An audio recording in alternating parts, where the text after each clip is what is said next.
ያለውን ዩዘር ኢንፎርሜሽን እዚህ የምናስተካክልበትን መንገድ ነው ብለን አስበን ነበረ። ከዚህ ውጭ ደግሞ የኢትዮጵያ የሆም ግሮን ኢኮኖሚክ ሪፎርም ላይ ፕራይቬት ሴክተር ላይ ብዙ የሚሰሩ ስራዎች አሉ። በዛ ስራዎች ላይ ደግሞ ቀጥተኛ ግንኙነት ያለው ከሊንክድኢን ፕላትፎርም ላይ ነው። አብዛኛው የሀገራችን ካምፓኒ መስራቾችም ፕሮፌሽናሎችም የሚጠቀሙት አክቲቭሊ የሚጠቀሙት ፕላትፎርም ሊንክድኢን ስለሆነ ከኢኮኖሚክ ሆም ግሮን ኢኮኖሚክ ሪፎርም አንጻር ከኢኖቬሽን ከስታርታፕ ዴቨሎፕመንት አሁን ከወጡት አዋጆችም አንጻር እነዚህን መስራት አለብን ብለን አስበን ነበረ። ከዛ በተጨማሪ ሀገራችን ሬኮግኒሽን ስለ ፕሮፌሽናሎች ስናስብ ፕሮፌሽናሎቿን ወይም ደግሞ ትምህርት የሚያስተምሩን ብዙ እውቀት የምንገበይባቸውን ሰዎች ሬኮግናይዝ አናደርግም። ክሬቲቭ የሆኑ ሰዎችን ሬኮግናይዝ ማድረግ ጥሩ ሆኖ ሳለ ግን ሀገራችን የሚጠቅሙ ሰዎች እውቅና ማግኘት አለባቸው ብለን ነው የተነሳ ነው እና ከዛ አንጻር ይህንን ቻሌንጆች ለመቅረፍ የተነሳ ሀሳብ ነው። ይህንን ካደረግን በኋላ 22 ካታጎሪዎችን ከህዝቡ ጋር በመነጋገር ወስነን ለህዝቡ ይፋ አደረግን። እነዚህ ካታጎሪዎች በብዙ ዘርፉ ላይ ያሉ ናቸው። ለምሳሌ ከአካደሚክ እና ከሪሰርች አንጻር የምንሸልምበት አንድ ዘርፍ አለን። ከዛ በተጨማሪ ስፔሲፊክ የሆኑ ነገሮች ልክ እንደ ስቴም፣ ኢኖቬሽን፣ ኤአይ፣ ከዛ ደግሞ በአድቮኬሲ ላይ ደግሞ ሄልዝ አድቮኬት ኦፍ ዘ ይር ብለን እንሸልመዋለን። ከሴቶች መብት አንጻር ደግሞ ውመን ኢምፓወርመንት አድቮኬት ብለን እንሸልመዋለን። ከዛም ደግሞ ተተኪው ትውልድ ደግሞ ከኛ ብዙ የሚማረው ነገር አለ፣ ከፕሮፌሽናሎች ብዙ ትምህርት ይማራል ብለንም ስለምናስብ ቅድም ቪዲዮ ላይ ካያችሁት አንድ ፋይናሊስት ለምሳሌ ከያንግ ቼንጅ ሜከር አዋርድ ከሚለው ከ21 ዓመት በታች የሆኑ ልጆችን የምንሸልምበትም መድረክ አለን። አሁን ፋይናሊስት ከሆኑት ሶስቱ ከ18 ዓመት በታች የሆኑ ልጆች ናቸው። ሀገራችን ላይ ትልልቅ ስራ የሚሰሩ የካምፓኒ ኦነሮች ናቸው ሶስቱም። ስለዚህ እነዚህንም ሬኮግናይዝ የምናደርግበት መድረክ ነው። ከዚህ ባለፈ ከክላይሜት እና ሰስቴናቢሊቲ አንጻር ኢትዮጵያ አሁን በሚቀጥለው ዓመት የምታዘጋጀው የክላይሜት ኮንፈረንስ አለ፣ ዓለም አቀፍ ኮንፈረንስ። ከሱም አንጻር ብዙ መሰራት ያለባቸው ስራዎች ሁሉ አለ ብለን ስለምናስብ ከክላይሜት እና ሰስቴናቢሊቲ አንጻር ኤጁኬት የሚያደርጉ ሰዎችን እንሸልማለን። ከዛ በተጨማሪ ቻይልድ ዴቨሎፕመንት እና ሳይኮሎጂ ከሊንክድኢን ኒውስሌተር ኮንቴንት፣ ከዛ ደግሞ ሜንታል ሄልት ሁማኒቴሪያን ስራዎችን የሚሰሩ ብዙ ድርጅቶች እና ኢንዲቪጁዋሎችም ስላሉ እነሱን የምንሸልምበት መድረክ ይኖራል። ከዛ በተጨማሪ ሀገራችን በስታርታፕ ብዙ ስታርታፖች አሉ። እነዚህ ስታርታፕ ደግሞ መደገፍ መቻል አለብን ብለን ስለምናስብ አመቱን ሙሉ ብዙ ስራ እየሰሩ ግን እውቅና የማያገኙ ስታርታፖች ስለሚኖሩ እነሱ ስታርታፖችን እንሸልማለን። ከስታርታፖቹ ውጭ ደግሞ ኢንተርፕረነሮች አሉ፣ ብዙ ስራ የሚሰሩ ኢንዲቪጁዋሎች አሉ፣ እነሱንም እንሸልማቸዋለን። ሎካል ካምፓኒ እዚህ ሀገር ውስጥ ያሉ ኢትዮጵያን ኤርላይንስ፣ ሳፋሪኮም ፋይናሊስት የሆኑ እነዚህ ናቸው። እነዚህንም ካምፓኒዎች ሬኮግናይዝ እናደርጋቸዋለን። ሀገራችን ላይ ብዙ ዓመት በፕሮፌሽናል ስራዎች ብዙ ሀገራችንን ያገዙ ድርጅቶችን እንሸልማለን። ከዛ በተጨማሪ ከዲጂታል ማርኬቲንግ አንጻር ከኮሚኒኬሽን አንጻርም እንደዚሁ የሚሸልም ይሆናል። ከዛ በስተመጨረሻ የጀነራል ሽልማቶች ይኖሩናል። የኢንስፓይሪንግ ጆርኒ ኦፍ ዘ ይር የሚባል ሽልማት አለን። ይህንን እኔ ራሱ ሊንክድኢን ለመጀመር ከገፋፋኝ የዛሬ 2 ዓመት አንደኛው ምክንያት ኢንስፓየር የሚያደርጉ ብዙ ሰዎች ነበሩ። የእነሱን ስራ በመከተል ነው እዚህ ድረስ የደረስነው እና ሁላችንም ኢንስፓየር የሚያደርጉ ብዙ ሰዎች አሉ።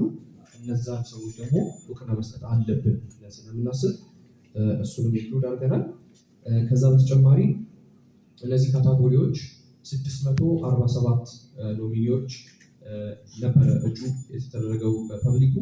ከዛ ደግሞ ስታንዳርድ አወጣንለት። ቅድም እንዳልኳችሁ ክሬዲቢሊቲያችን እና የምንሰራው ስራ ትክክል ኤቲካል የሆነ መሆኑን ለማሳየት ስታንዳርድ አውጥተንለት በስታንዳርዱ መሰረት 245 ሰዎች በእነዚህ 22 ካታጎሪዎች ፋይናሊስት ሆነው የቮቲንግ ፕላትፎርም ተሰርቶለት በዌብሳይታችን ለአንድ ወር ቮት ተጀምሮ 119941 ቮቶች ተደርገው ነበረ።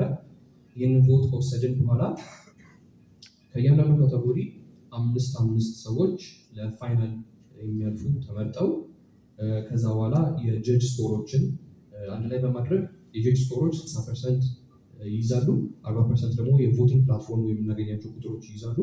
እነዚህ ጀጆች በ22 ካቴጎሪ ላይ የብዙ ዓመት ልምድ ያካበቱ ክሬዲብል የሆነ ኢንፎርሜሽን ሊሰጡ የሚችሉ ብለን ያሰብናቸውን ወደ 80 የሚጠጉ ጀጆችን ለእያንዳንዱ ካቴጎሪ ቢያንስ 3 ጀጅ አስቀምጠን እነዚህ ውጤቶችን ይሰጣሉ።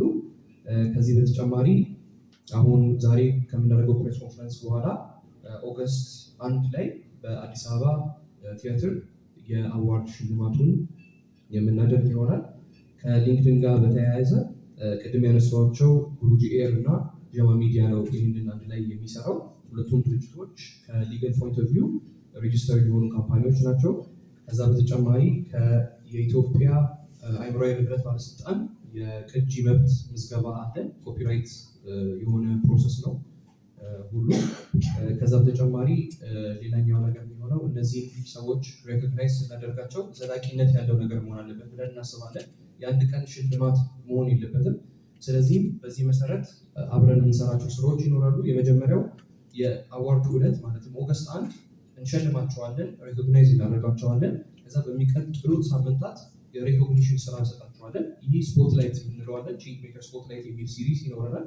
ለምሳሌ ከአንድ ዘርፍ ላይ አንድ ሰው ቢያሸንፍ የሰራውን ስራ ካሸነፈን በኋላ ያሸነፈበትን ምክንያት ሰዎች እንዲበረታቱ የምናሳይበት መንገድ ይሆናል። ከዚህ በመቀጠል ቼንጅ ሜከር ማስተር ክላስ ሲሪስ የሚባል ደግሞ ስፖትላይት በኋላ ይኖረናል። ይህ ደግሞ አሸናፊዎች የሚሆኑት ሰዎች ሌሎችን ሰዎችን የሚያስተምሩበት ኦፖርቹኒቲ እንፈጥራለን ማለት ነው። ስለዚህ ማስተር ክላስ ሲሪሱ እንዳለቀ የቀጣይ ዓመት አኗል አዋርድ ስለሚሆን የቀጣይ ዓመት ውድድር በዚሁ ይመጣል። ሚንስ ይር ሎንግ የሆነ የሬኮግኒሽን ስራ ነው የሚሆነው። ስለዚህ አንድ ቀን ብቻ እነዚህ ባለሙያዎች ሬኮግናይዝ የምናደርጋቸው እውቅና የምንሰጣቸው ዓመቱን ሙሉ ይሆናል ማለት ነው። ከዚህ ውጭ እኔ ያላነሷቸው የሚጨመሩ ነገሮች ካሉ በዚህ ቲም ያሉ ካልሆነ ጨርሻለሁ።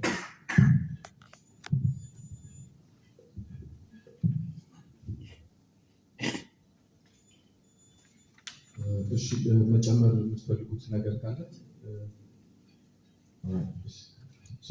የሚቀጥለው ፕሮግራማችን የሚሆነው ጥያቄ እናንተ የምትጠይቁበት ነው፣ ሪፍሌክት የምታደርጉበት ነው። ስለዚህ በቅድሚያ ምን ላሳውቃችሁ እፈልጋለሁ።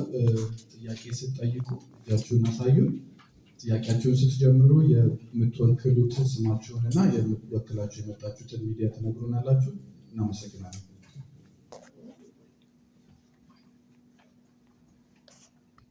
ከኖሚኔሽን ጋር በተገናኘ ያለውን የተወሰነ ነገር ለማለት ቅድም ስራ እንዳለው በመጀመሪያ ሪኮግናይዝ በማድረግ ልጀምር።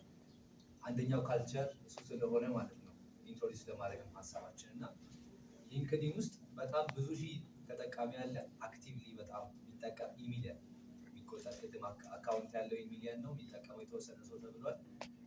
ከዛ ውስጥ ግን ይሄን ሀሳብ ወደፊት አድርጎ ያመጣ ወንድማችን ያብስራ ነው።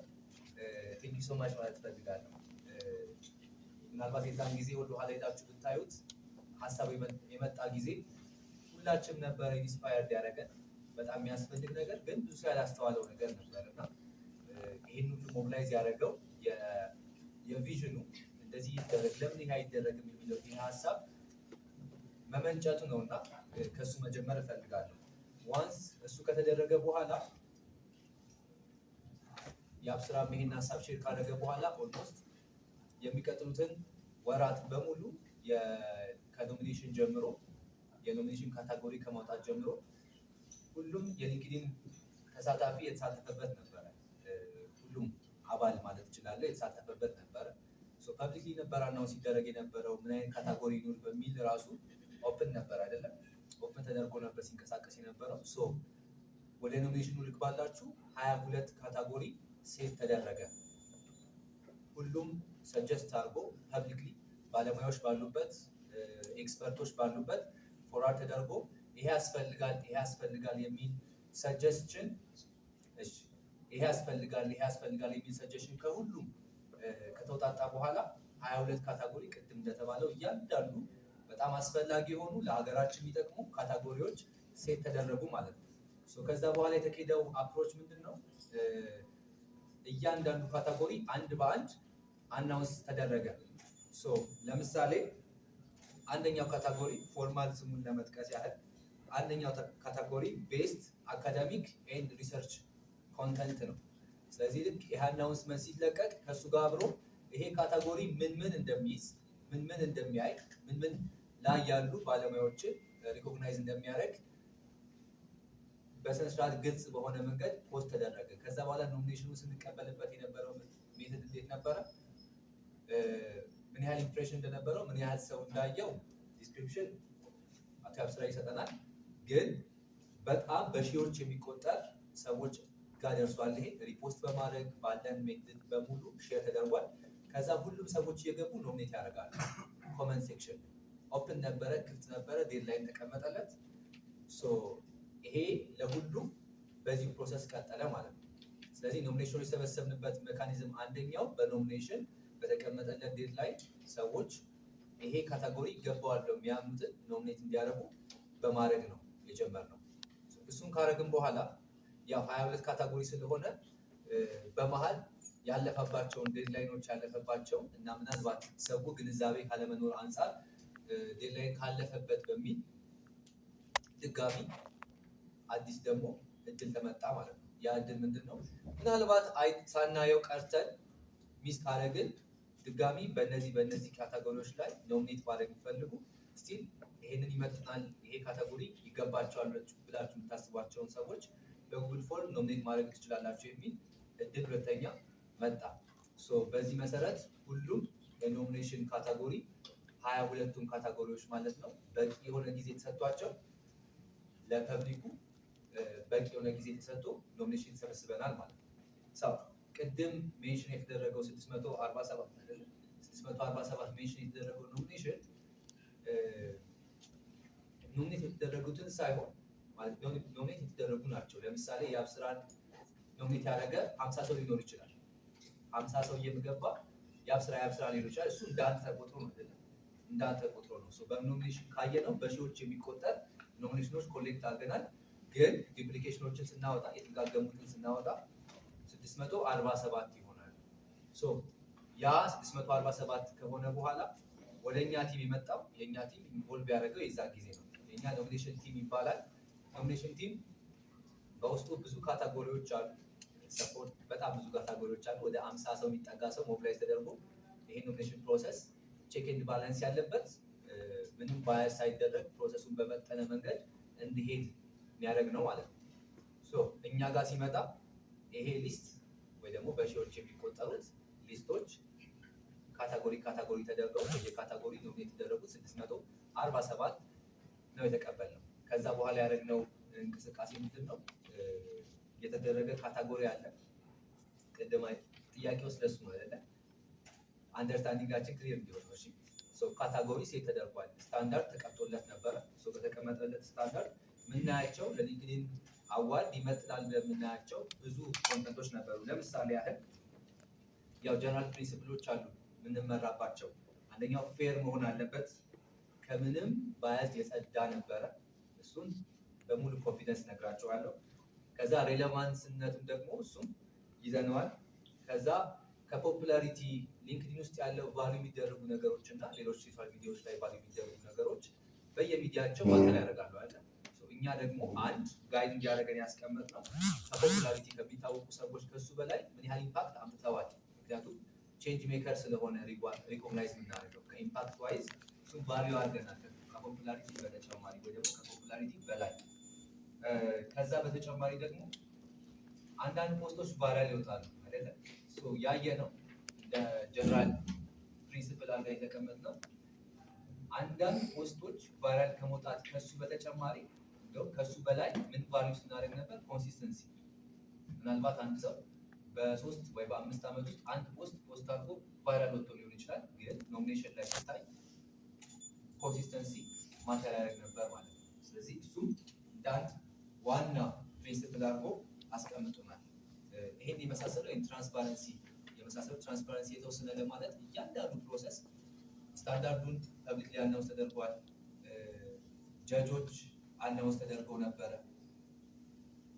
ፐብሊኩ ማወቅ አለበት ለምናስባቸው ፐብሊኩ ኢንቮልቭ ማድረግ ያለባቸው ፕሮሰሶች በሙሉ ሂደቶች በሙሉ ትራንስፓረንት በሆነ መንገድ አናውንስ ተደርገዋል። ይሄ ምናልባት የኛ ኦብጀክሽን ካለ ቅሬታ ካለ እሱ ለመቀበል ክፍት ነበረ። እስካሁን ያሳለፍናቸው ወራቶች በዛ ክፍት የነበሩ ነበሩ። በውስጣችንም እንዳልኳችሁ ከ50 በላይ የሚጠጉ በጎ አድራጊዎች ተሳትፈውበታል። በተለያየ ሙያ ውስጥ ያሉ ከህግ ባለሙያዎች ጀምሮ የተለያየ ሙያ ውስጥ ያሉ ኳሊቲ ህግ ላይ ብዙ ላይ የተሳተፉ ነበሩ። የኛ አንደኛው እና ዋነኛው ቼክ የምንደረግበት ትራንስፓረንሲ የነበረው ከኛ ነበር የጀመረው። ቲማችን ውስጥ ያሉትን እያንዳንዱ እንቅስቃሴ በቲም ውስጥ ኦፕንሊ ሼር በማድረግ ኮመንት ሲኖር በመቀበል ነበር ነው። ይሄ ጀነራል ፕሪንሲፕሎቻችን ነበሩ። ስፔሲፊክ ክራይቴሪያዎቻችን አሉ። እንደው ጀነራል ፕሪንሲፕላችንን ለማሳየት ይሄ ነው። ምን ነበር ስታንዳርዱ የሚለው ፐብሊክሊ አናውንስ አድርገነዋል። ሼር መደረግ ካለበትም ሼር መደረግ ይችላል። ስለዚህ ይሄን ተቀብለን በዚህ መሰረት 600ዎቹን ክሊርሊ ኤንድ ኬርፉሊ በስነ ስርዓት በማጤን ስክሪን አድርገናል። ስክሪን ተደርጎ ወደ 245 የሚጠጋውን ኖሚኒ ወይ ደግሞ ለቮቲንግ ያለፈውን ኖሚኒ በዚህ ፕሮሰስ ሄደው ይሄ ከተደረገ በኋላ ያው ኖሚኔሽኖች ወደ ቮት ቀረብ ፐብሊክ ቮት አረገ።